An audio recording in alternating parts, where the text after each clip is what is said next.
tracks, stats, and facts.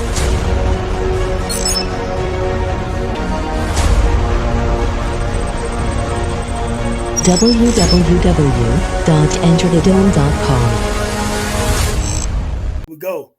Episode 31, the Dome Podcast. Today I have with me a dude who built a cult following, dope lyricist, probably one of the more underrated lyricists you'll ever hear.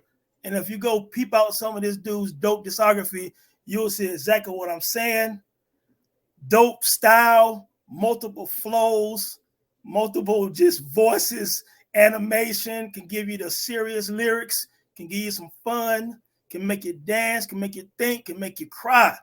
My man, no further ado, R.A. the Rugged, man. What's going on, Playboy? Man, see, we're all Twitter friends because I gravitate to all the opinionated hip hop guys, you know, for people who really like dig into it. I don't like opinionated, no history knowing hip hop people. You know, they just be the nonsense. But you kind of like you have a little backbone behind it all. You know, you actually care. You know, I don't always agree with you, but you care, and that's fine. We'll get to some of that later. Yeah. Now, you know what I always say, one of my things is know your hip-hop history. And if you wasn't around for a certain era in the culture, just do the knowledge, do the research. I was talking to a friend the other night. I love Motown, but I was born in 1975. So I went back, did the knowledge, talked to my father, older people in my family, older people who was involved with my family, and say, hey, how was it during the time when Marvin Gaye dropped What's Going On? Because I was born 3 years later. You feel what I'm saying? Hip hop the same way. You know, so if you love the culture, we don't have to always agree on everything, but just do the knowledge. If you're claiming it and debating about it and arguing it, then you should know. It's like any subject. Like if you want to act like you know what you're talking about, then shouldn't you know what you're talking about? I think one thing, and we'll get into a few things today, but I think one thing is some people are in a rush to be first instead of a rush to being right. You know what I'm saying? And the good thing about hip hop now is we can document these things now where some stuff folk tales at some point. Now we have video where you can bring the people who is involved in certain parts of the culture and they can say, hey, it didn't really happen that way. You know what I'm saying? Which is great. Which is a beautiful thing, man. You know what I'm saying? But speaking of that real quick, and I also want to thank you. You know, you had hit me up, earlier this year, man, about, you was doing on tour with Onyx. You know what I'm saying? And that was a dope tour, man. That so happened I was in Atlanta doing one of you guys' shows, man. We got a chance to chop it up, man, and you showed me love, man. And, we just kind of kicked in the stuff, man. So that was cool, man. And the show was dope, brother. Yeah, and that was a good night. Shabam came out, right? Easy LP came out, and the young kid, God Fahim, he's got a cult following for younger bass. God Fahim was out. Yeah. And the kid, Justin Freeman, who doesn't, man, I called him. I said, look, let's put something let's do, like the kid, Justin Freeman, he's just such an ultra talent. And he just, I don't know, he's not showcasing himself to the world, man. I don't know what it is, man, but he was there and I let him have the mic and I remember. He was a beast. Justin Freeman. If you haven't heard him, go check that guy. I know you heard him, you've seen him, but I'm talking about whoever's listening, so there's a lot of dudes like that are just don't know how to kind of push themselves out there that are just monstrous, and that's worldwide right now. So that's, so man, and everything's accessible right now, man. Put your music out there. I tell people all the time, why do you have on your Twitter page or IG page anything MC or producer or whatever? And I don't see your music, man. You know what I'm saying? Where's your music? Keep posting your stuff. You can never overhype yourself in terms of like marketing yourself.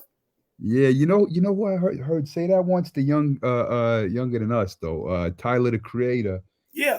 He said like, yo, like post your shit 4 times. Just post it. Who else gonna post it? Post your shit, And I was like, oh yeah. And I learned that from the younger generation more so because I remember when the social media first came out and like the girl who I was seeing was a girl rapper and she was always arguing with people online and always doing and I was from the more old school, and I told her, I said, like, yo, like, you should play the back a little. You're supposed to be a star, right? So you need to play the back. But she was right. There's a new generation. You don't play the back. The more you interact and are out there, the numbers go up and the views go up and people, talk about you more every day. It's unless you have a machine pushing you and a ton of money Right. behind you, then you don't need to do all of that. But if you're Absolutely. independent, If you don't have a machine, you're independent, you know what I'm saying, or you self-driven, you post the information. I'm gonna give you a quick example real quick. Probably about 12 years ago, my guy Knife was promoting Rhapsody a lot on Twitter. And some people are like, man, you keep on pushing Rhapsody all the time. He's like, who else gonna do it but me? You know what I'm saying? And he kept pushing, and look where they are right now. And I remember we laugh about it now whenever we talk, and it's like, look, you see what her grinds, because it wasn't just the pushing, she was putting the work in too. So for anybody listening to this, you got to put the work out there. You know what I'm saying? But you got to work though. He brought her to Germany about probably 8-10 years ago, 12. I don't remember how many years ago. And Karen, the promoter, called me like, "Oh, Ninth is here with Rhapsody. They want to meet up with you." So we went and had dinner, and he was like, "Yo, can she take a picture with?" Like he was the one, like kind of put, yo. So he was always on, and that's, honestly, like support is a big thing for anything. Like you even go to, like, say Wu-Tang Clan in the very beginning, like they was a New York sounding group, and this was in the middle of like, Dr. Dre, big sounding, clean, live instrument replays and all of this stuff. And Rifkin and Loud, they usually at that time you'd work a record 6 weeks, 4 weeks. Rifkin brought it to the West Coast, and that wasn't the sound of the West. The West wasn't really, and it was called the Funkadelic. So he kept working, and he, when you have support and people who believe in your movement, sometimes it just takes it to the next level. Where a lot of labels, they push something for 6 weeks at this time. Now that the label's not even, I'm talking about back then, but 6 weeks, and then if it doesn't go, they move on to the next thing, then move on to the next thing. But that extra push, because people don't always catch on right away. Sometimes you're too advanced for people to catch on in 6 weeks. It takes 3 months, 4 months, 5, you know what I mean? Yeah. Or like Rhapsody's case, 4 years, 3 years. Absolutely. How long are you pushing it for, So yeah. It's just that perseverance, man. But I'd be remiss if I didn't say, this is 50 years of hip hop, bro. So just take us back real quick. The beginning times for you, falling in love with the culture. When did you say, hey, you know what? I really love this. How was you put on to it? And when did you say, man, you know what? I want to be an MC. Well, you know what I'm saying? I always tell the story, but the first rap tape I ever got, remember the Penny Club? You buy 12 tapes for a penny or whatever. You remember them? You send away, they give you 12. Way back. Yeah, way back. So my father, I was a fat kid. So my father thought he was funny, and he got 11 tapes he wanted, and he saw a thing called the Fat Boys. So he said, "Hey, my little fat boy, I got your tape." So he got me a Fat Boys tape. That's hilarious. Yeah, to make fun of me. And I was like, whatever, Dad, So I played it, and I didn't fall in love yet because it was my dad making fun of me, But and then Were they the Fat Boys or the Disco 3? Not Fat Boys, because the fat. He was making fun of fat. What? I'm not that old where the Disco 3 though, but and then Houdini Escape. But the first album, which is where me and you disagree, but the first album I memorized every rap lyric on was born Down by Law, MC Shan. I knew every single rhyme, like every style, everything he did on that record. I like memorized it. It was that was the first one when I was like lyrics. I want to be a lyricist. Was Shan's first album. But and then after that came the whole entire Juice Crew, Hey, yo, before we go to Juice Crew, let me say this. You might have not seen this the other day, but I did a flowers post for MC Shan. Showed him a lot of love. I didn't see it. No. No, you didn't see it because he is the father of Queensbridge as far as MCs. You know what I'm saying? I know his status, bro. I think I was joking some with you about Shan. But let me say this though.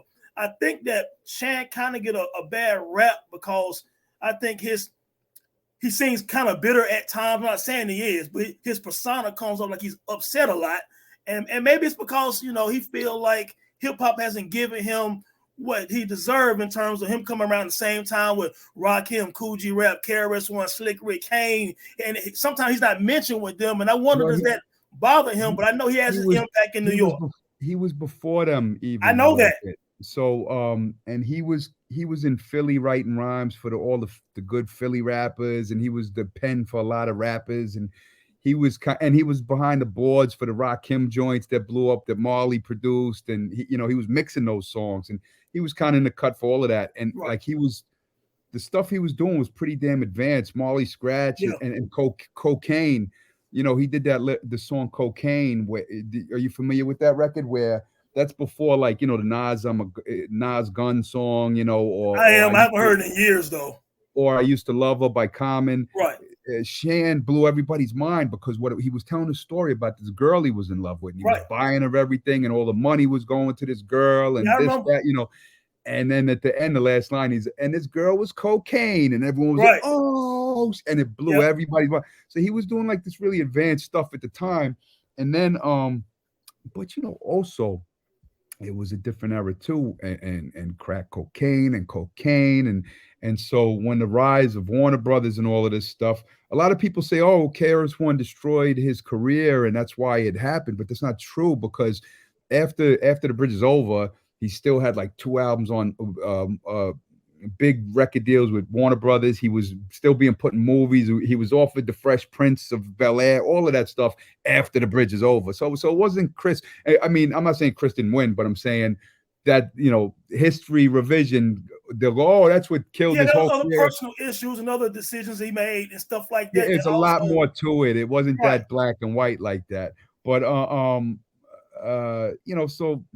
Shan, so every album was a classic to you, and it influenced you a lot in terms of. And a lot of people. And the thing is, a lot of times though, the word. I think the thing when I came at you on the Twitter that day was because a lot of times people say regional to certain records, right? But the problem is with that is from 73 to let's say 86, 87, right? 85. I mean, they had a couple records in Florida. They had Sequence in California. It wasn't it was really New York was what it was, and if anybody, there was no real lyrical people in any other state at the time, because it was almost like barbecue. Texas barbecue is going to be best. If New York's doing it, ain't going to be right yet. So it took the rest of the world, a little bit of time to learn it and make their own styles and get, by the late 80s and 90s, the whole planet was getting really great at it, but in the very beginning, it wasn't no such thing as regional because it was a New York thing, really, I guess New Jersey, you had Sugar Hill Gang, Philadelphia, it was East, if Philadelphia was Schoolie D, like that kind of thing. And like I said, the West Coast had Sequence, and then I guess like 85-ish was like a Too Short, but he wasn't considered a lyrical guy, and even NWA in the beginning, they weren't lyrical at all. They were doing like they weren't. Cube, kind of went with the Bomb Squad and started doing a more New York type of thing and started being a more advanced lyricist than I think MC Ren would probably be considered pretty lyrical at that time, though. Nah, but not compared to anybody in New York. Like not that kind of. But he couldn't hang with Kane or Rakim or KRS-One. Like he was just lyrical compared to other California rappers. But that said, then you had movements like then King T, and then the Alcoholics, and people like Freestyle. And even the DLC. Well, DLC was Atlanta, right, or Texas? He was Texas. He's Texas, but my bad. I always people keep him with California because he went there and started working with Death Row and stuff. And DOC had flows and rhymes, exactly. But also, what year was that? 89-ish. That's what I'm talking about. Somewhere around that. Yeah, so that's when the world started really flipping. Catching up. So the first decade or 12 years of hip hop was New York. That if it was any lyrical anything or party rock, and the top guys were all from there. And then Freestyle Fellowship in California, they weren't like a huge, pop thing, but they were in the underground just destroying clubs and like really. They were like stage performers, and they were really you go see. Let me ask you this though, and let me say this too. I think sometimes when we think about lyricism, we often use the bar is the way the rappers rap in New York, but it's a cultural thing too, and a regional thing. What I mean by that is what people consider some of the stuff that E40 and Too Short, some of these guys were saying, for them that was lyrical. It wasn't bar heavy because bar heavy is New York rap. But that was still 13 years later, is what I'm saying. Oh yeah, it was. Yeah, I'm saying, the rest of the world learn to do their thing at a high top tier, you know, about 13, 14. So 88, 89, 90, 91. By the 90s, the whole planet was doing great hip hop music all Yeah, over. that's true. I'm just saying, I'm talking the beginning, 73 Yeah. to 86. Oh yeah, absolutely, absolutely. That's all I'm talking. But Yeah, because what year was E40? 89, 90 or something? 91? yeah, but I think some of his early work with the Click and all them, I think, you know, there was an underground before that. I think late 80s they were still doing stuff, but that was Yeah. regional at the time, just Yeah. like Too Short was at one point. Yeah, and LA had like Above the Law. Yeah. My favorite guy in LA in the late 80s was the guy King T, man. I really thought he had this unique kind of cool, Very dope. you know, yeah, he really knew how to kind of just swing on a beat with confidence, and it Real was smooth cool. flow, real smooth the way he rode the beats, And man. personality. There was another Cali dude named Breeze. He had an album called The Young Son of No One, Tyson. Yeah. I thought he was pretty. He was pretty damn Well, good you know, too. during But that also, time, yeah. oh, go ahead. No, you No go. problem. Yeah, during that time too, with the West Coast, a lot of guys was great at storytelling. You know, you had the Spice One, MC8, even Quick. You know what I'm saying? So they started doing a lot of storytelling on the West Coast, which ended up being dope. When you saw fast forward Kendrick Lamar's "Good Kid, Mad City" concept album, where he kind of took it back, even had MC8 on one of the tracks telling stories. Yeah, and also DJ Quick, like you just mentioned, I can't believe I didn't mention him. He turned out to be one of the greatest producers in the history of the whole culture. You know, Quick, you know, he came out on the Compton record. He had that. What was the first song called? The city. He had a Compton song. On the Compton joint, yeah, I can't. Yeah, it had a video out. It always played on MTV Raps. You know, Born and Raised in Compton. Yeah, I think that was Born and Raised in Compton was his first single off Quick's The Name, if I'm not mistaken. Yeah, that's what it was. Yeah, that's the one I remembered first. And I didn't know he was gonna be like, yo, this guy is like a phenomenal genius. Like, if you talk to Quick too, he's like a fucking encyclopedia. Am I allowed to curse on here? Sorry about that. Absolutely. So, he's an encyclopedia maniac of music. Like, yeah, Quick, he's a real artist. But more than that, like he's like a knowledge. He's a idiot savant genius dude. Like, you'll play a song that you didn't even know had samples. That's your song, and he'll be like, "Oh, that's from this record at 5 seconds." Like, what the hell? How you know what the fuck sample that? That's not even, that's hidden, and we didn't even know what it was. You know, like he knows it all. And it's funny though, because when rap music music period started going from analog to digital, I was Master P had a session. He's the first one I ever seen use a Pro Tools setup, right? And he pulled it. He's like, it's all in the computer. And I was like, I can't imitate New Orleans accent or whatever, but it's all computer, like, you know, Master P. And I was like, what do you mean? He's like, the whole song's in this box. And I was like, yo, you're cheapening it. What are you doing? Like, in my mind, I'm saying this. I didn't say it. And I thought, like, damn, he's really trying to lessen it and do it all in this little box. I didn't know it was the future. He was the future. He knew what the heck he was doing. But Quick, on the other side of that, he kept the large 2-inch reels, analog tape. He wasn't letting go. He's like, look, I like the warmth and the way this sounds, man, and I'm not getting rid of that. So I don't know if he still does analog today, but Quick, I remember up to even 2001 or 2 or 3, he had the studio, he had the reels going, the 2-inch reel to reels. So everybody got their own preferences, but Quick is a genius. Yeah, you know what's impressive about Quick to me is, you know, he has that West Coast sound, but he turned around and did the joint with Tony. Let's get down. But then after that, he does the Hearts of Men on Pac's All Eyes on Me. And I'm like, I mean, just the diversity in his joint. But just going full circle real quick about Hip Hop 50 and your influences, man. All right, so we talked about MC Shan real quick, and much love and shout out to MC Shan, man. You know, I was just joking with your Twitter back in the day, but who else, man, like really kind of influenced you during that time period, man? Was it, you know, Poop? I think you said something at one point about Grand Poobah, man, and Big Daddy Kane.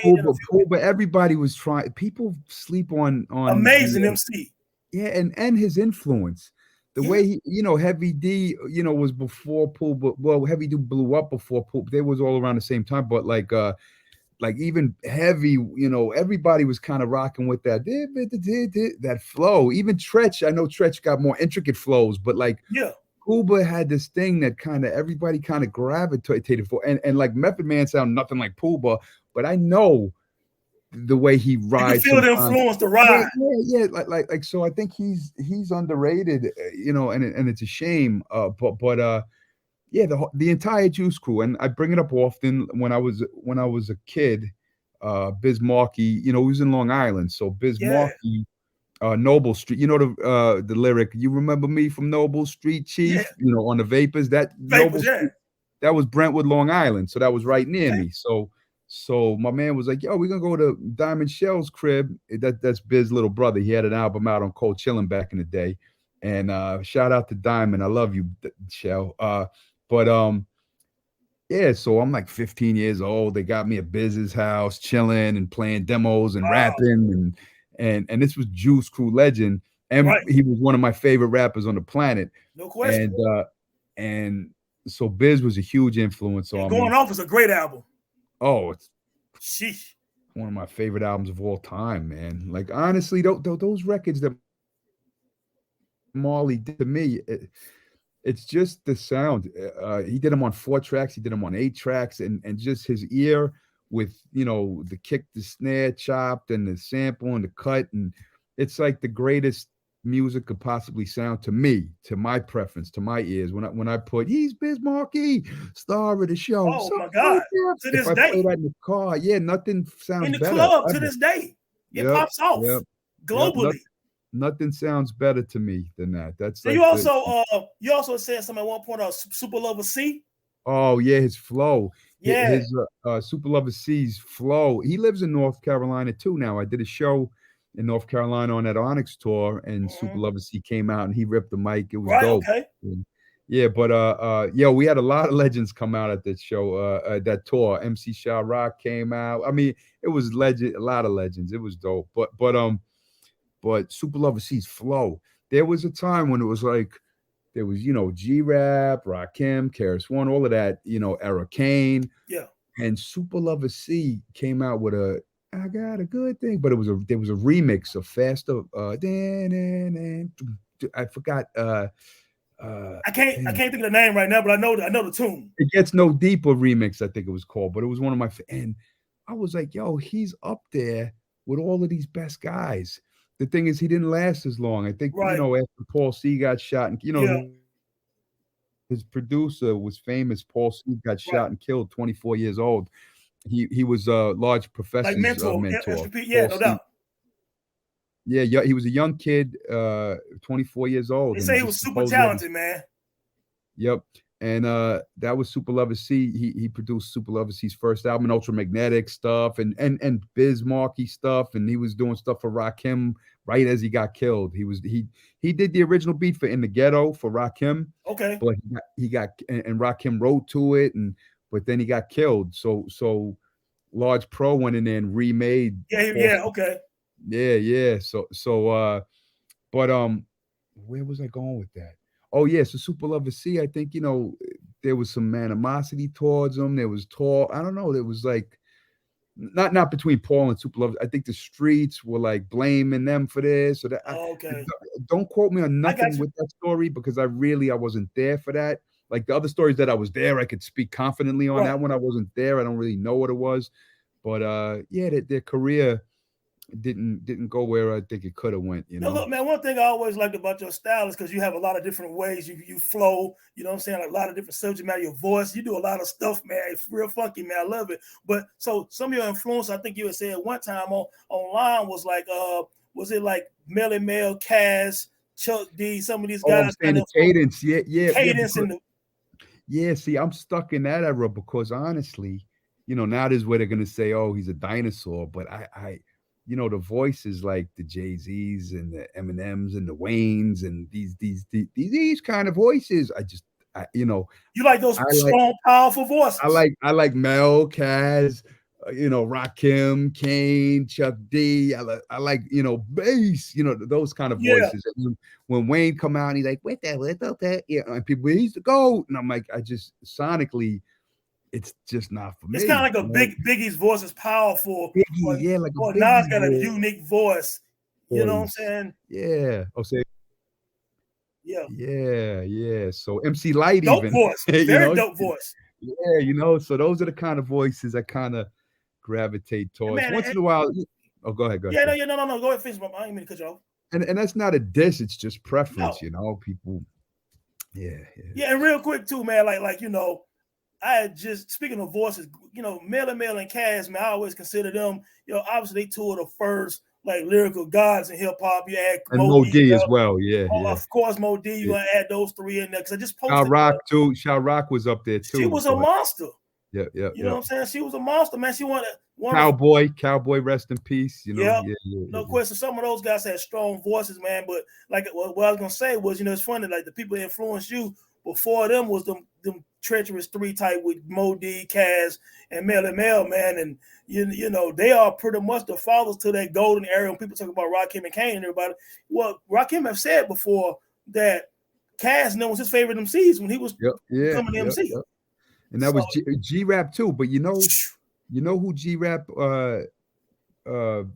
gives his credit to a lot? He said, not, like how I say, oh, Cool G-Rap, Kane, these guys influenced me. G-Rap said there was a guy around the same time as Mel and Cass who he thought was just as nice, if not nicer.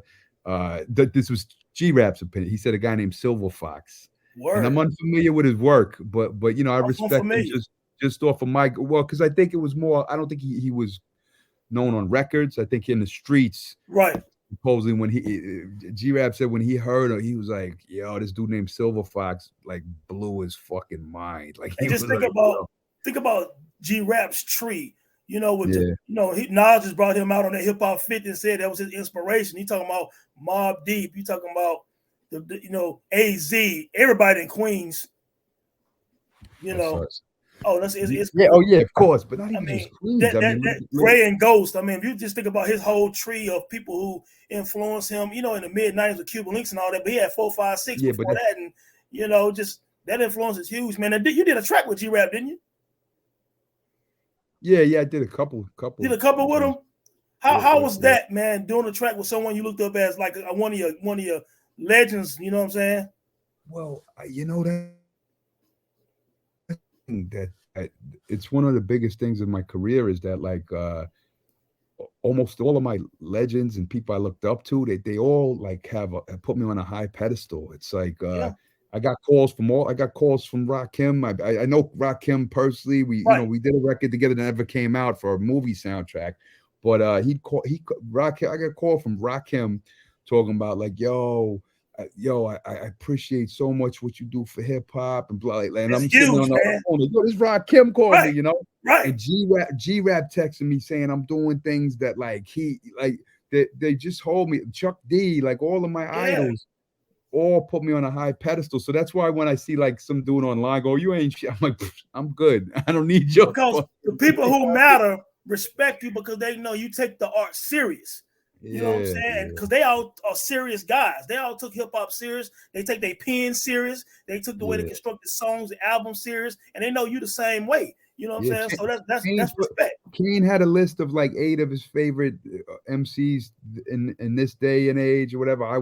My picture was on there. Like all the dudes I really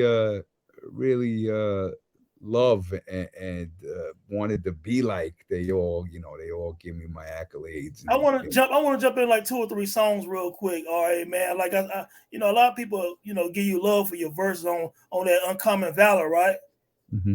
Yeah. A lot of people really, and you spit that when I was down there as well, if I'm not mistaken. But your father was in Vietnam, correct? Mine was too. And that's a story of America, man. That's a hard time in this country, being in a war that we didn't win.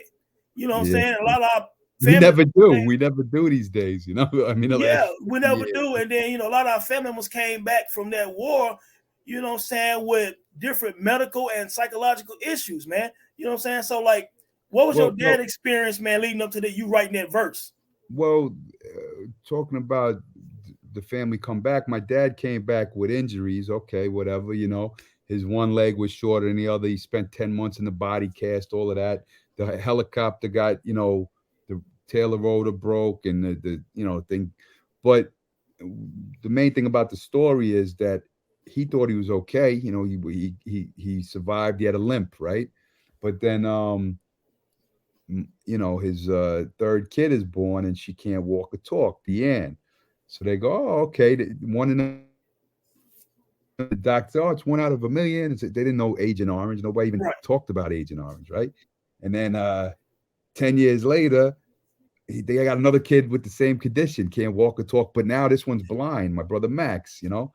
So Dee Dee lived to 26, and Max died at 10. And then my older sister, she was born healthy, the one before me. Like Dee Dee was born after me. She was the one that was born handicapped. My older sister was healthy, but she has a kid, and he's healthy, baby boy. But then the body stops working, and they go, he's only gonna live another 3 more months after this, and his body's just gonna stop working. So Wow. he just kept turning blue and then living and turning blue, and he lived 6 months.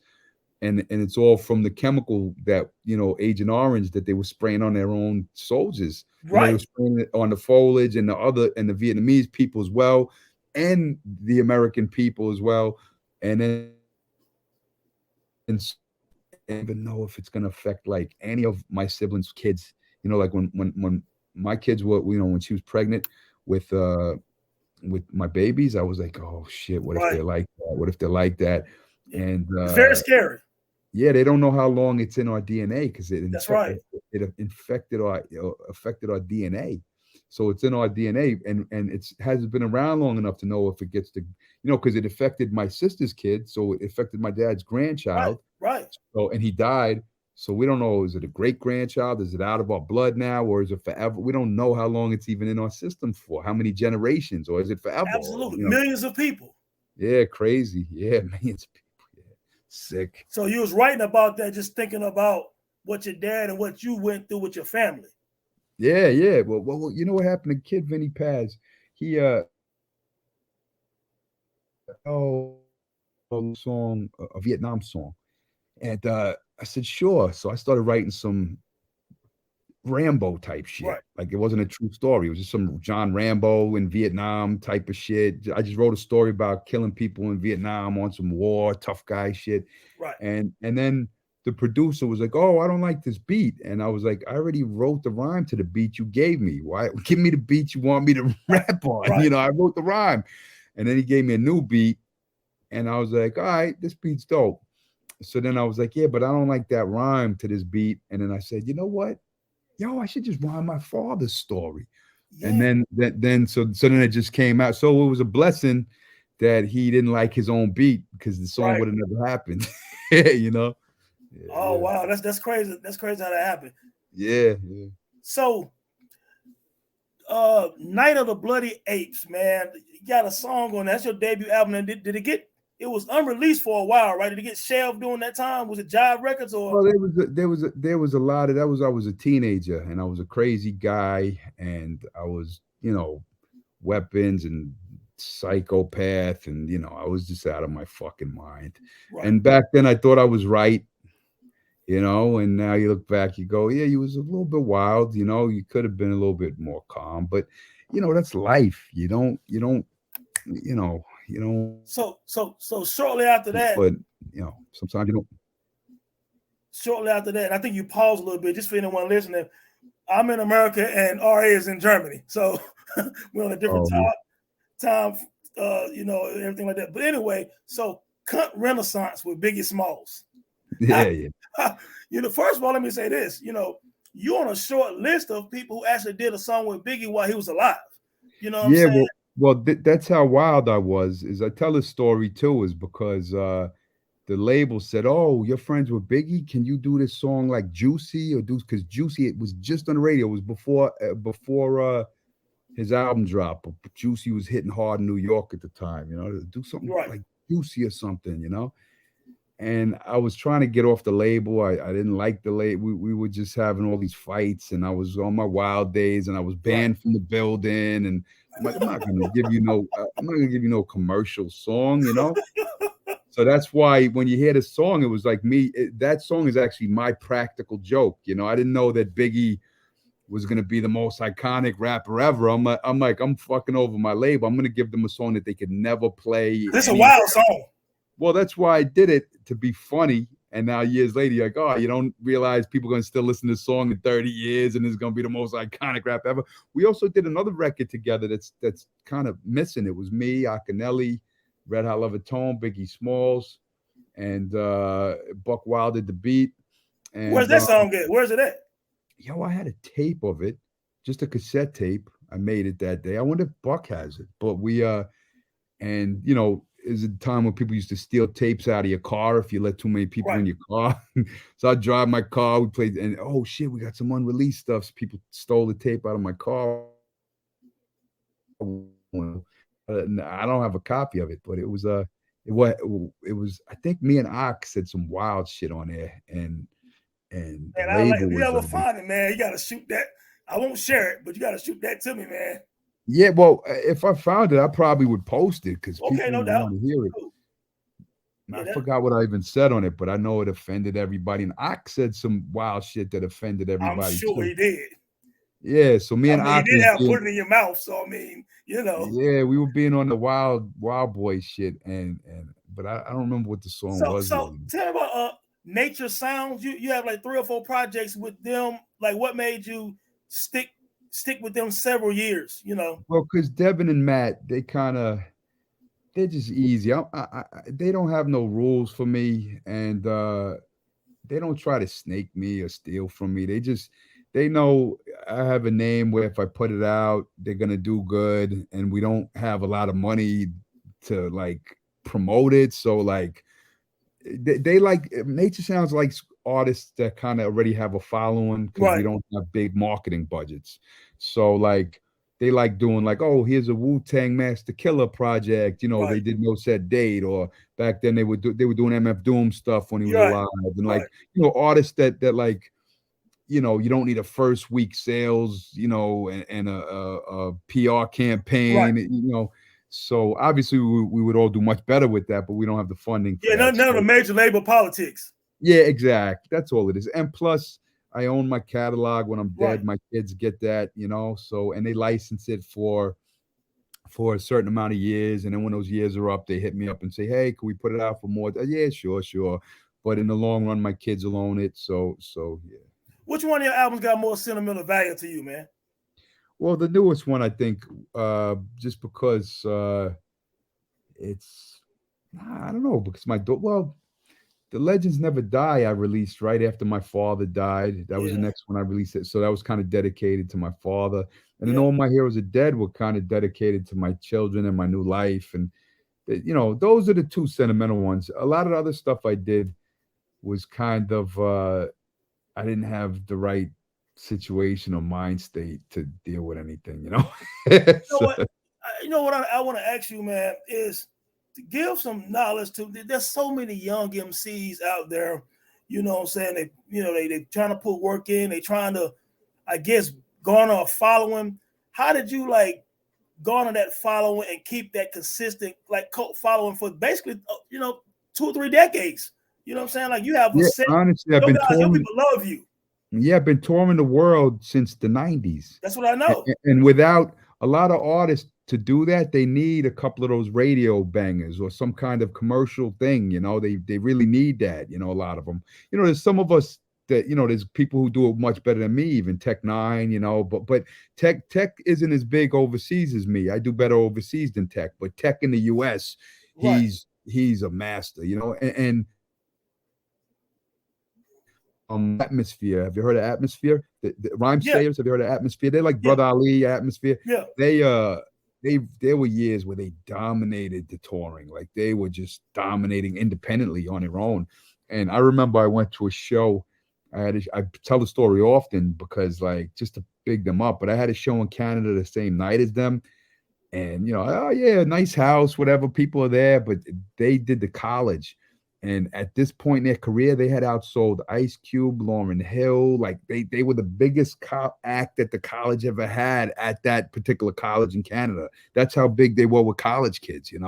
So I was like, whoa. And I went there and like the whole thing was around the block, like packed out. I was like, damn, they did this all independent, So yeah, there's some of us that are able to do it. They did it bigger than me.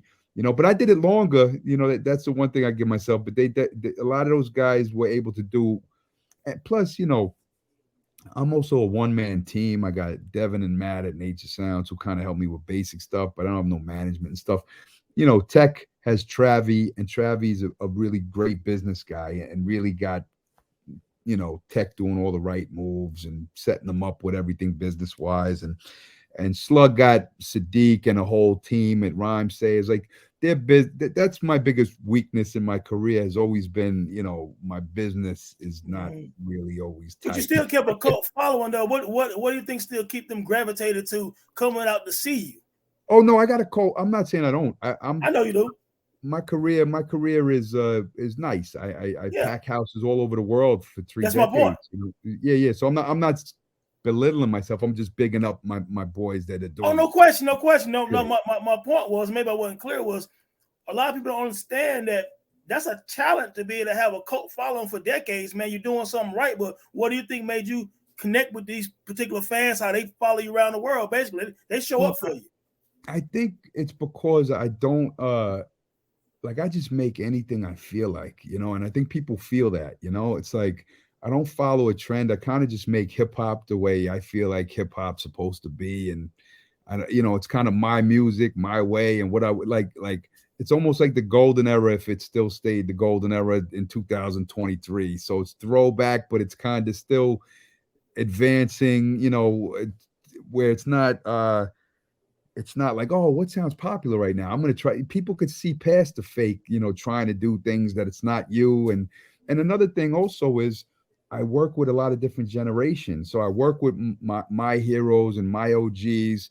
And then like if there's a young kid on the come up, I'll go rock with some 20-year-old. And I think that's another thing. Like when Hopsin was on the come up, his label hit me up, and I'm like, yeah, of course. Right. And the label was like, a lot of people wasn't receptive from your era. I'm like, yo, like if people are doing music and doing their thing, right. I mess with people's movements and let's rock, So right. I think I'm a little bit open, and I think a lot of people doing this now because of social media. They're saying like, oh, if I do something with this person, I'll get their followers with these numbers and all that stuff. But I was kind of doing it, whoever. You did it authentically. Yeah. And I think people kind of felt that as well, So yeah. I mean, and that's dope too, man. You know what I'm saying? And you will get love from some of those younger people's fans, and not that was your intention, but you showing them love, and so in return they'll show you love back, and it grows your own fan base too. Yeah. The funny thing is because I feel like I do more old school, but I mean the beats still sound nice, but it's still kind of, I keep it more golden era.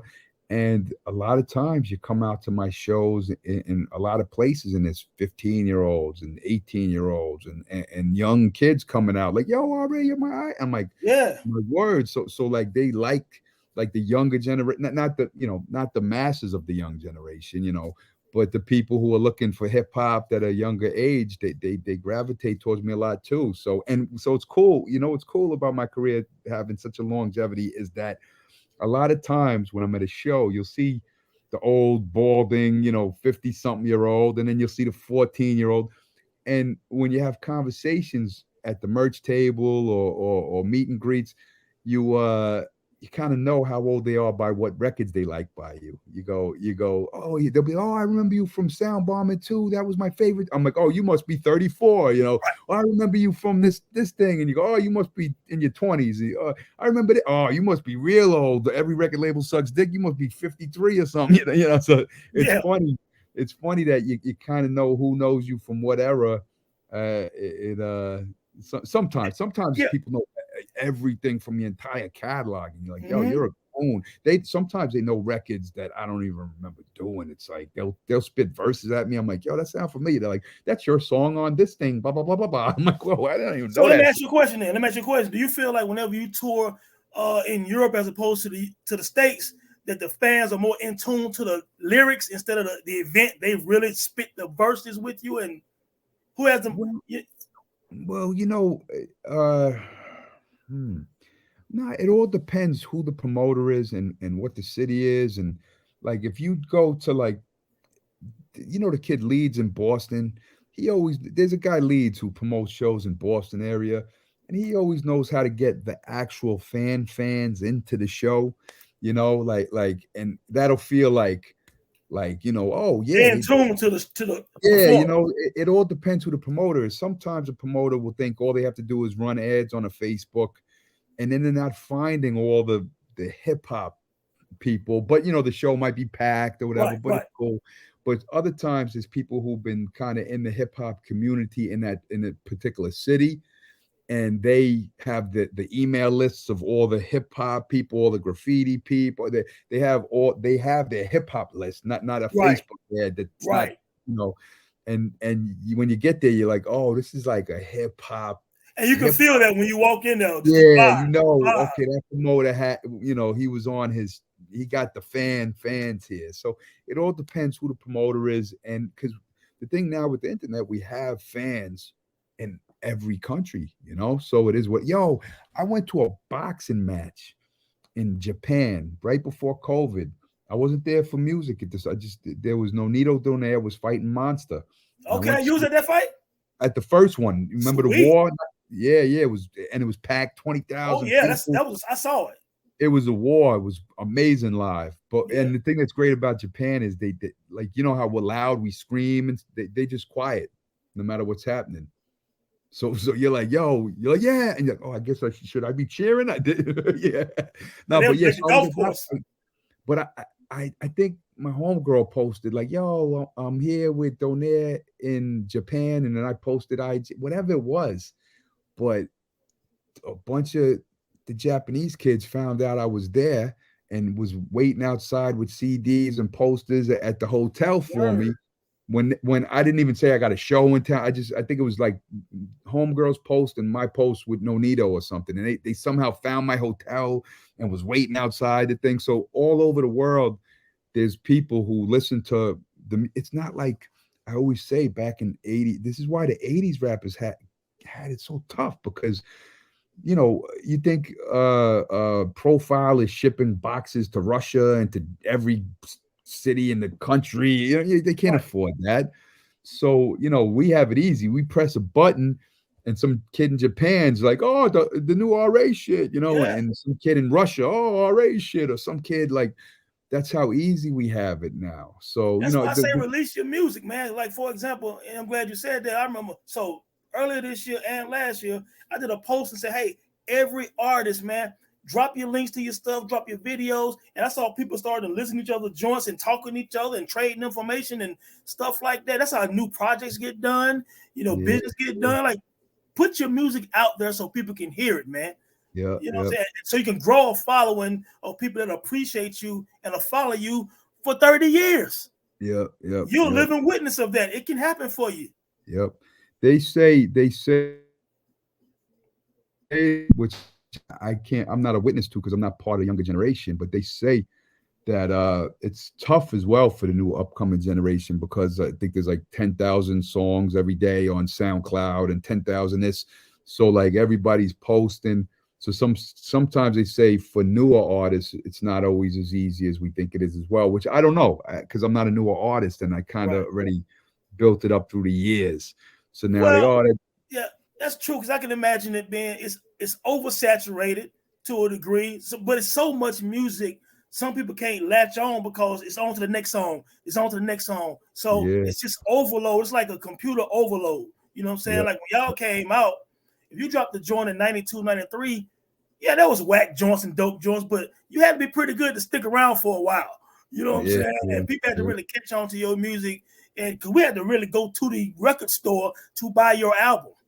You know what I'm saying? You couldn't just go and download. You had to go get some money, drive to the record store, buy that record, you know, open it up, read the credits. It was a whole experience back then. Now it's so much, I think it overloads certain people, and you miss out on a lot of good music too. Yeah.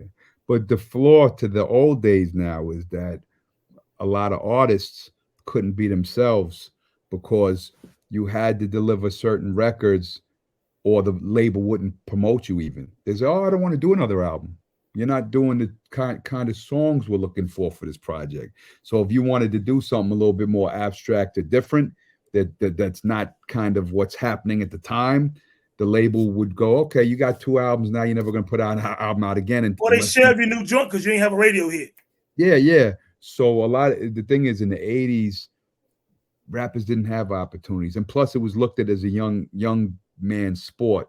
So a lot of times they go, oh, this guy only had 2 records. He can't be great. But it's like, yo, like, you don't understand. Like, you couldn't just put out music. You needed a label to invest in you. And at the time, if you were 30 years old, you know, like a rapper turning 30 in the 80s, you was not a rapper no more to the eyes of any record label. That's true. It was a young man. It was a kid. It was a kid game. Yeah. Now if you're 30, you're considered a young boy in the game. It's like, oh, he's young, he's 30. You know, like Right. I remember when, I say this often. I remember when Chuck D came out. It was almost like our grandfather. Like he was 27, but that was like You thought he was 50. He had the big, you know, Martin Luther King voice, hey, you know, like preacher voice. And so you know what? So I'm gonna say what's funny real quick about that, because I always thought the same thing. About 3 or 4 years ago on my website, I wrote an article about Chuck D called "The Grown Man of Hip Hop." Yeah. And the reason why I did that was because the first time I saw, I didn't read it, but that's what it is. I think you'll enjoy that, John. I sent it to you, but that was my whole thing. Was like, whenever I heard a PE song, he sounded like a grown man. Yep. Black Steel in the Hour of Chaos. Can't trust it. Whatever. Yeah. I'm like, nobody sounds like him. Yeah, exactly. Rakim sounded grown at 21. I mean, like really grown. Not like a young man. He recorded Paid in Full in high school. He was 18, man. That's nuts. Yeah, it's nuts. No, when Nas wrote Illmatic, when LL was writing that as a 15-year-old, I mean, these guys. LL was one of the meanest kid rappers ever. People forget he was a kid rapper because he was so brutal and he was like a grown man as well, you know. And would battle you as a kid. Yeah, exactly. Yep. You know, so yeah, man, it's so much music, man. I want to ask you this too, man. We always talk about favorites and stuff. I know you said something about Down by Low with MC Shan, man. But when I was a kid, that was the first one when I was a kid that I memorized. No doubt. That's big. That's big. Cause my first album I was memorized was Run DMC self-titled album. You know what I'm saying? My big bro was 7 years older than me, and that's how I learned how to taught me how to scratch. I would listen to the Run DMC self-titled album, and then like a year later when King of Rock dropped, I listened to it every day. Yeah. You know what I'm saying? So those are the first 2 albums I knew every song. Rest in peace, Larry Smith, another underrated, amazing producer. Yo, it gets me so mad. I don't want to shit on Rick Rubin because Rick Rubin made legendary stuff, but it's like it makes me so mad that like they got Rick Rubin as a GOAT and then don't even know who Larry Smith is. It's like, where do you think he got that sound? I'm gonna repost my love for Larry Smith. I did something. You wrote one? Ago. You wrote a love for Larry Smith? No, I didn't write an article on him, but I did a whole post on him. I'm gonna repost that because I'm like, a lot of y'all don't know who this is, how important and how gifted and talented and how influential he was in the early days of hip hop. A lot of people don't know that because you only know Rick Rubin. Yeah. You know, not the Rick Rubin, but like you said, Larry Smith was amazing. Yeah. But yeah, so 5 albums, man. That you have 5 favorite albums that you go to when you travel. Hip hop albums. Hip hop right now. Yeah, Brand Nubian, One for All for One album. That's one of my favorite albums of all time. And you know, Going Off. I don't know if you know. I got a different top 5 all the time, but we just mentioned Going. Oh, look at the shirt too. No question, man. Yeah, but Going Off is definitely up great there. Album. And now you got me on the spot. Let me think about it. Favorite rap albums of all. I hate lists because my mind always draws blanks. Well, let me give you mine while you're thinking, okay? Yeah. My favorite rap album is Midnight Marauders by Tribe Called Quest. Okay. I'll say Midnight Marauders. I'll say Most Def, Black on Both Sides. Wow. Okay. I'll say probably Follow the Leader, Eric B. and Rakim. I might say that one. Paid in Full is another one on my list. Sorry, go ahead. Paid in Full, of course. Yeah. I might say favorite Equipment Out by Outkast and the Infamous by Mobb Deep. Probably my favorites. Wow. I'm not talking about the best. I'm talking about my favorites. Because I would have Takes a Nation, a Million, Illmatic, The Chronic. Oh yeah, Nation of Millions. All those gonna be the best ones to me. Only Book for Cuban Links is one of my favorite and one of the best albums I've ever heard. Yeah. You know what's funny is I was on Jive when they did Midnight Marauders. I was in the studio a lot of times. You know, I had that album 3 months before it dropped because they used to have back then. They'd have to have an album 3 months ahead of time so the press could review it on time in the magazine. So I got one of those. I said, yo, I got to try. I was at the album release party, all of that. Infamous Mob, I was in the studio while they were making that album. I was there. I was like there while they were making that. So you see Q-Tip there a lot?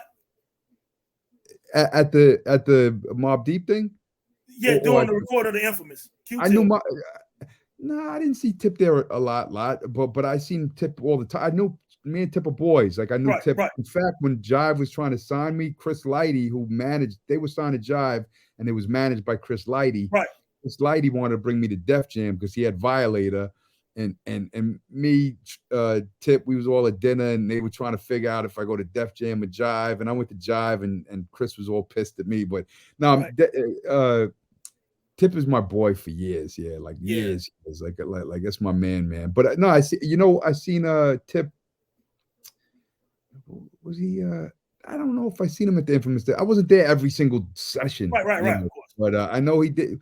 Wait, what did Tip do on Infamous? Well, I know Havoc said that Tip assisted on several songs. He also did, I think he did Drink Away the Pain and Temperatures Rising, if I'm not mistaken. I think Q-Tip produced both of those. But of course, if you listen to Havoc drums on the first album and listen to the drums on the Infamous, you can hear the Q-Tip influence, which he said that Q-Tip was definitely mentoring him and helping him, same way Dr. Dre did Daz. You know what I mean? Like you could tell he I was there in the studio with what's called Infamous, and I had this crazy kid named Honky Thomas. That was his name, and he went in the studio and he bum rushed their session, and he was crazy. And I have all these people in my head, and Prodigy was like, "Why you got these devil worshiping ass motherfuckers in my session?" You know what I'm saying?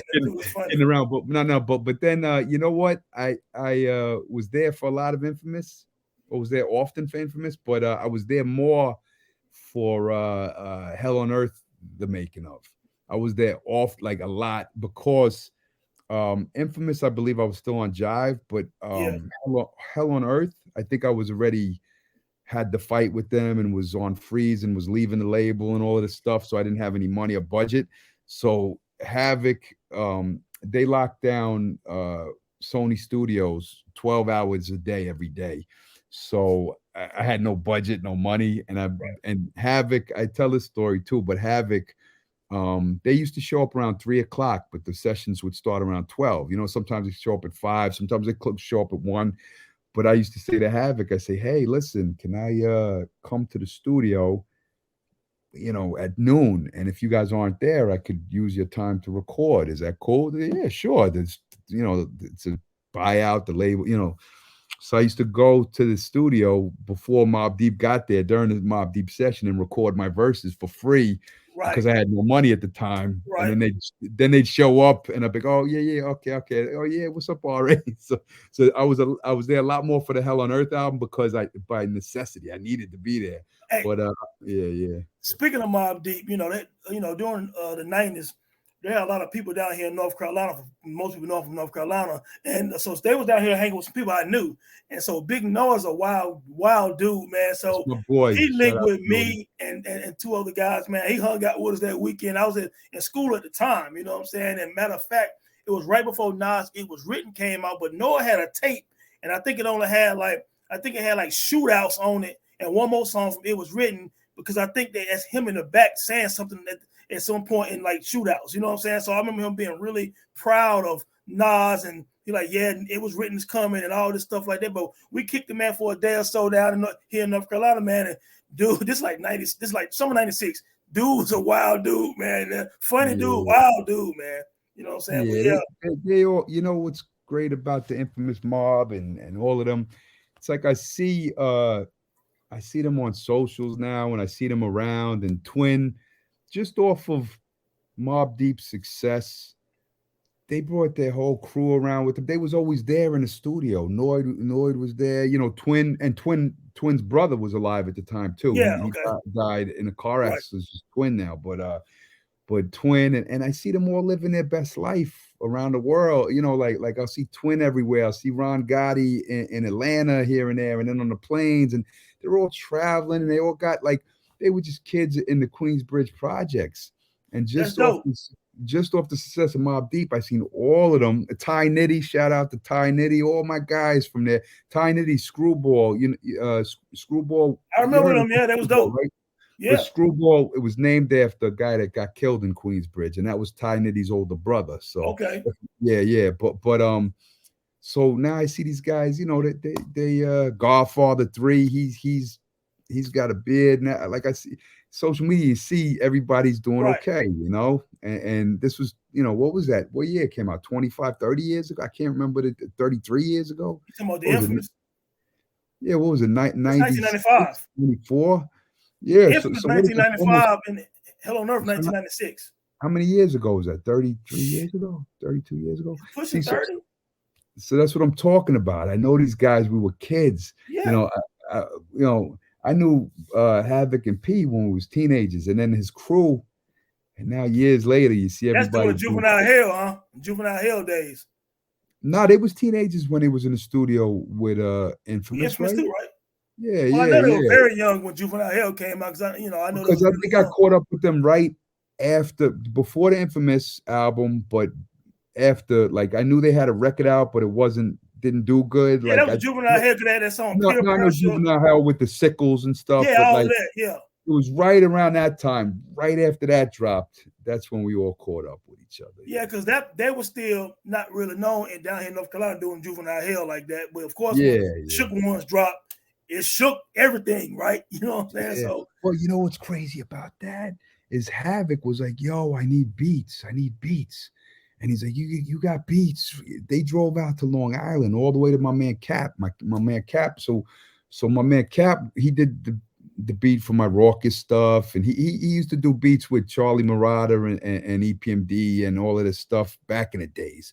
But so I say, "Oh, my boy Cap got some beats," and like Havoc didn't even know that the jewels was right in his fingertips. He was the one with the beats. Like, he was right. still looking for beats. So he came out. We're all rhyming to Cap's beats in the parking lot, and they're trying to figure out how to get beats for their next album.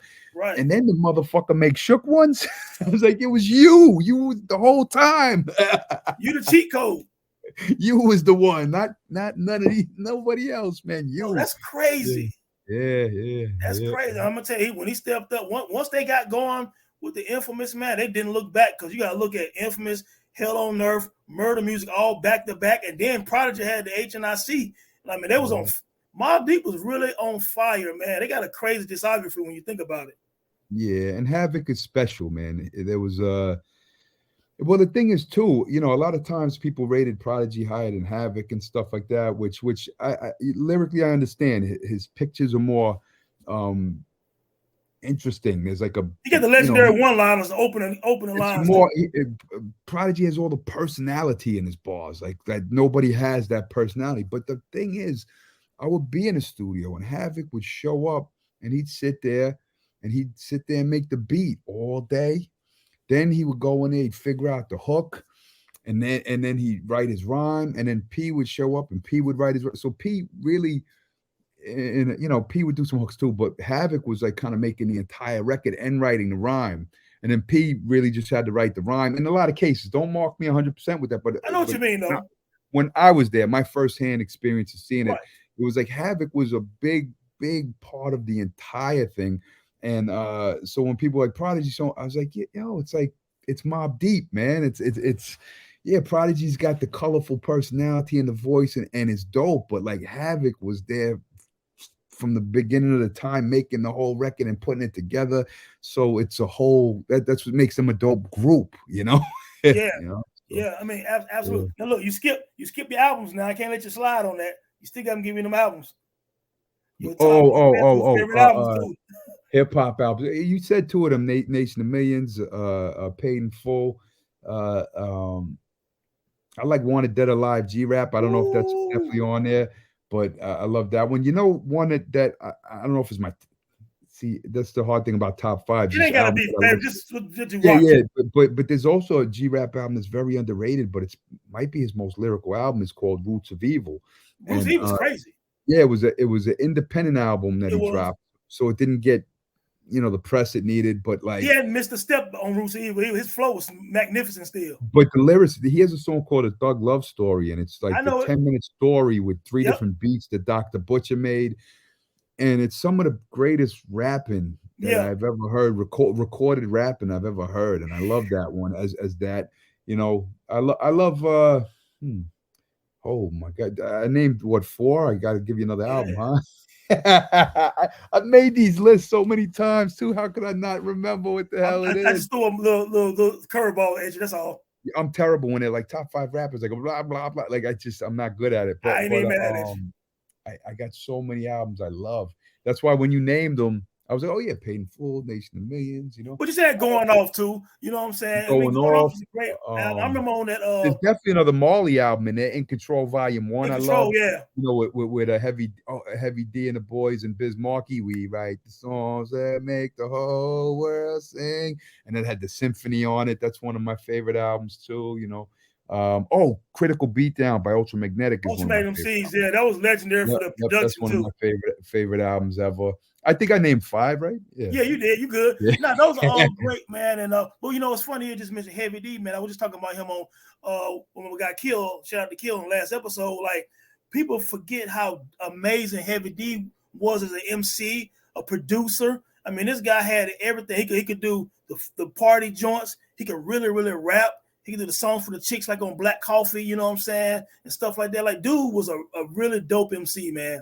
And he was a great live performer, and he was a personality, and his cadence was strong, and his songs, his music was ridiculously good. I mean, see, that's the thing too, is people always go, you know, it's not really about being a lyricist, it's about the music you make. If that's the point, Heavy D is one of the greatest that ever lived. You know, if that's your mark of the music you make, because I that's not always my argument, because I think I go old school where like hip hop was more for the park and who could rhyme the best and who could, you know, rock the party the hardest. But, you know, I'm a hip hop music lover too. So if you made some of the greatest hip hop music of all time, that's got to rate you somewhere, right? So if that's the case, Heavy D is high up my list. Yeah, influential, and also he wasn't intimidated. A lot of rappers, when it, you know, because G-Rap was, I mean, Heavy D was selling double platinum with Big Time. He was like he was, you know, when rap wasn't really doing double platinum albums. He would do Don't Curse and all that with Kane and all these other lyrics. Exactly. Like, to your point. Like he wasn't intimidated. He went on Arsenio Hall back then and was like, well, I got rappers like Cool G. He would pull, but he was kind of saying that they're even better than me. Like he was saying something like that, being like real humble with it. And I was like, damn, you know what I mean? And not to sleep on, he put on Pete Rock, his cousin, all of that stuff too. And Primo wasn't on a commercial big record until Heavy was, you know, none of these guys. Heavy D was all the great producers coming out. He was like, well, I don't want to say Primo didn't do nothing until Heavy. That I think I'm wrong with that. He did Gangstar. He did. There were records in there. But what I'm trying to say is, Heavy D was a big springboard for a lot of people. And then you go to the commercial stuff. He was doing stuff with Janet Jackson and then reggae. For real. And you know, I think he one of the few people ever, I think, had an appearance with Michael Jackson and Janet Jackson, if I'm not mistaken. I didn't know that. He also produced a song for Nas and Jay-Z. Wow, I didn't even know that. I knew the Beanie Siegel joint too. He produced, and the Siegel joint, and a lot of other joints too, man. So yeah, he put out Long Island Wine Dance was Soul for Real. They was from Wine Dance, the same town as Rakim. That the Candy Rain. Remember that song? Yeah, of course. Yeah, that was a Wine Dance. They used to call it Crime Dance. You know, right. Well, yeah, and I appreciate you sharing that about Heavy, because anytime I get a chance to show love to Heavy D, I always do, man, because he just won. Heavy D and the Boys, one of my favorite groups of all time, man, ever. Oh, yeah, mine too, man. Mine too. And Overweight Love in the House is one of my favorite songs of all time as well, you know. And the whole first album, I like the stuff with Al B. Sure, don't you know? Yeah, absolutely. All of that joints. And I mean, of course, we all know he was influential, Uptown, influential with Puff. You know what I'm saying? And, of course. Oh, yeah, Puffy Biggie too. Loved him because he influenced Biggie. Hey, look, Salt and Pepper and Heavy D up in a limousine. You know what I'm saying? Like, he was well respected, man. But we're going to go back to the Rockers real quick, man. If I'm not mistaken, weren't you on all 3 Sound Bombings? Yeah, I was on all 3 Sound Bombings. How did that come about? Was you just down with them like that, or? Well, connection. The dude Sasha Jenkins, who just directed the Biz Markie documentary, and he I was gotta doing watch that, man. I didn't see it yet either, because I wanted to see it on a big screen, not my laptop, you know, or at least a big TV or something, you know. So I'm gonna watch it soon. But he also did the Wu Saga. Sasha's in the game for a lot of years, you know. Okay. And he started Ego Trip magazine with Elliot and Brett and the rest of Gabe and holy shit. Oh, with Chairman Mao. But Ego Trip magazine. and he said, "Oh, there's this new uh label. They're a fan, or they'd like to work with you." So I said, "Yeah, sure." So I was broke at the time, and they said, "Yo, we'll give you, a couple thousand for songs." Yeah, sure. So that's how the first one happened, and Fair then enough. the second one was similar. I had freestyle. I did a song for Sound Bomber 2 called "Ride Oof. with Us," Stanley Yeah, Kubrick, I remember. and yeah, but my boy Cap made the beat, and like in 20 minutes, and I freestyled most of that. And then we were just playing it at Raucous the next day, and it was like, "Yo, we want that, we want that." I'm like, "Yo, that's the shit I He said, freestyled." I'm just messing around, but it turned out So they had a check for me, so I just gave it to them. And then the problem is, I didn't know that album would be successful like that. Sound Bomber 2 was popping. Well, we had no idea, Right. Great album. So now, like I said, it's what year was it? What year that dropped? But whatever year, so 25 something years later, whatever, they still want me to do that damn song places. So I'm like, this fucking rhyme that I freestyled, they want me to do. So I always try to find a cool way to do it. I'll have a beatboxer flip some beat, or I always try to find like a different way to kill it. So, because I'm bored by it, it's a freestyle rhyme, So, but I'll always do it live just in case there's like an old ass Raucous head in the crowd, Right. And you ended up doing later, a couple of years later, you ended up doing a song, and I think a video with Talib Kweli, didn't you? Yeah. Oh, me and Talib go back years. And yeah, years. I thought so. Yeah, Learn Truth, it was called. Yeah, and that did really well. Yeah.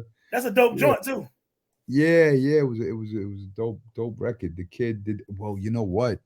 The problem is the guy that did the beat, he sampled some piano player, and I don't know the label. We told them who the sample was or whatnot, and I thought it was all taken care of. I wasn't handling it. I told you my business is garbage, right? Right. And then comments on YouTube when the video blew up was like, "This sounds like so and so," and it was like a working modern guy that's making music now. He sampled like somebody's new ass piano song.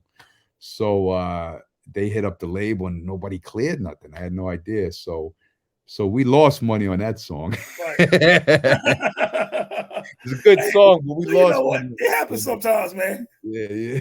All right, man. Just kind of bringing things full circle. I'm going to ask you a question about your debut album, man. The very first one. Did it sit for a long period of time? Because I know you recorded it. It wasn't released initially, right?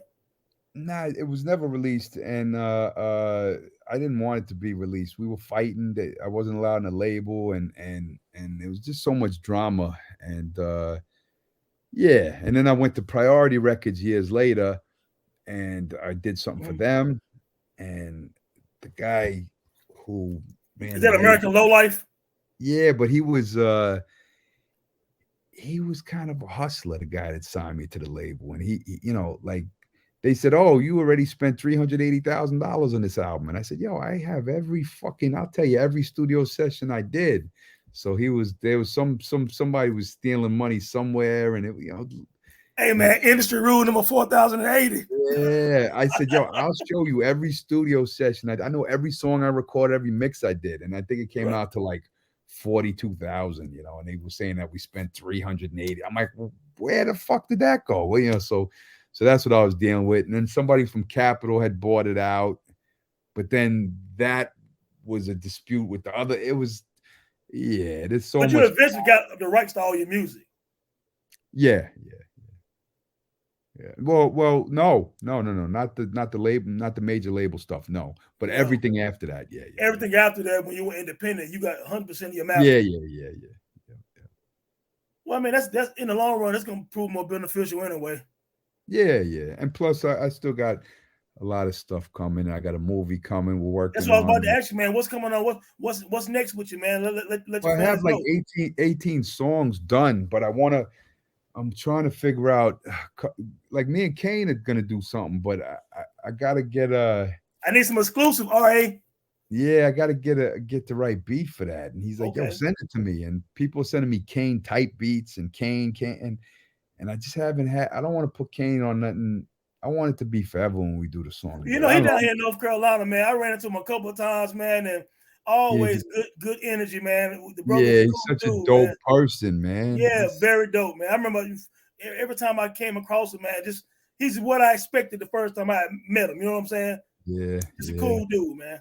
But yes, you Yo, got a new joint. You got 18 songs already.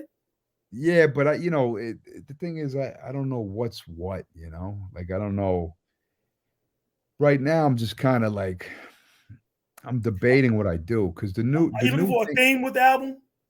yeah, but with the new thing people do is they just release a video every month, and I'm like, should I just start like not worrying about an album and just put out a new song every month and a half and the views will be way higher, or do I release 15 songs at once and then the views are lower because it's 15 songs at once? Like, I'm not a marketing guy, so I'm I see trying what to you're saying. figure out the right way to figure out what to do in 2023 when people aren't Yeah, really. unless you go release them out individually, and then at some point release it as a whole project That's what that's what afterwards. that's what some of the younger kids are telling me to do. I I sound think like a some of grandpa. them been doing that. I just been paying attention a little bit because we old. You know what I'm saying? So Yeah, yeah. you know what I mean. But a lot of these young kids, they know what to do now because they Yeah, found their because then niche. the They stream found out what numbers are works. way higher because it's a new song, and then they bring another one out a month and a half later, and it's new song. And then when they drop it, but the problem, I guess that's a dope way to do it. But the problem with that, though, for me, which shouldn't be a problem because it's just different times, is then when the album comes out, it's not special because like they already heard 8 or 9 songs on Yeah, the it's the gift album. and the curse, man.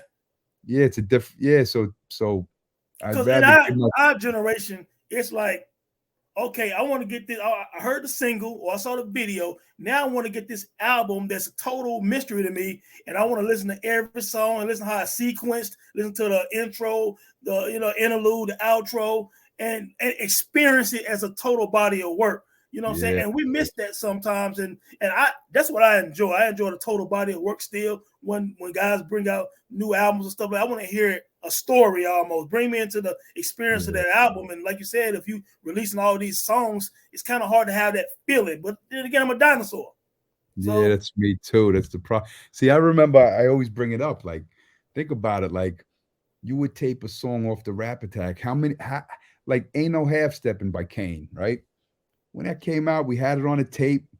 We played that song a million times, memorized every a fucking song million. word to it. Then a video came out. Well, fucking video to that. And then And we it trying to was do what we see on the video. boom, boom, boom. Then you got the album again. So you're playing the whole album and it's full, and that you're playing that's all my songs. Like a song was a special thing to us back then. So It we are was, man. dinosaurs, it is what it is. I Yeah, remember when Coogee Rap. Remember Poison Coogee Rap when that came out? I had absolutely. that on tape. This is poison, so be alert and cautious. Yeah. And I had that on tape off the Rap Attack, and I just played it over and over, and it was like the most special song ever. We didn't Well, you have. know what, too? To your point about, being in this game for 30 plus years. So when we were coming up, we learned the words to these songs. It stuck with us, so we can go see these people perform. Saying, "Well, your fans see you perform 30 Yeah, years later." that's the thing too. That's what I get curious about. Like these dudes that drop 3 albums a year, when they're You making can't more money. absorb it the same. Exactly, they're making more money, Yeah. dropping more albums. But are they? I don't know. But when somebody goes to one of my shows and I play something off of an album that's like a single that I promoted and this and that, it comes on. It's like a big deal. It's like if I have 3 albums and I don't really promote any singles off of any of them, and it's just content, content, content, and I play a song at my show, will people even know the song, or is it just performing a new Well, song some for of these them? people be able to perform 20 years from now. Because right now, Snoop Dogg can just do a doggy style tour, and people he can just do a whole doggy style in any Yeah, kind of venue. Ray and Ghost can do Cuban Links. You know what I'm saying? Nas did an Illmatic tour with the Symphony in DC.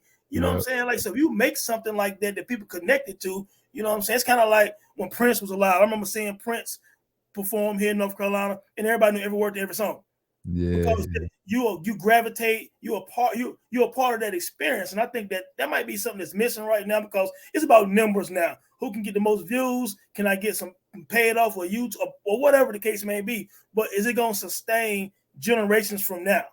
yeah, yeah, You yeah. know, I don't know, man. So you got that coming out. You said what else you had coming out, man, outside of the music? Well, I'm working on a really fucked up script, and we're gonna shoot a movie, a feature Okay. length film, and a lot of people are really loving the script, but it's not for everybody, you know. I expect it to be left field, knowing your personality. Oh, this one is left field. I know. Look, I can already visualize. It's not gonna be something for Lifetime TV. Well, look, man, I appreciate you, brother. You know what I'm saying? Like I said, you over in Germany, I'm in America. We talked a couple of times trying to get this coordinated because you're on the other side of the world, brother. You know what I'm saying? But I appreciate you, man. Stay on real quick, man. What's one this love gonna to be you. on YouTube or Oh yeah, it's gonna be everywhere, man. Okay, yeah, it's gonna be. We're gonna do that, and also, like I said, I'm gonna send you the link as well, man. To share it, man. Share your story, man. I really enjoyed it, brother. Oh,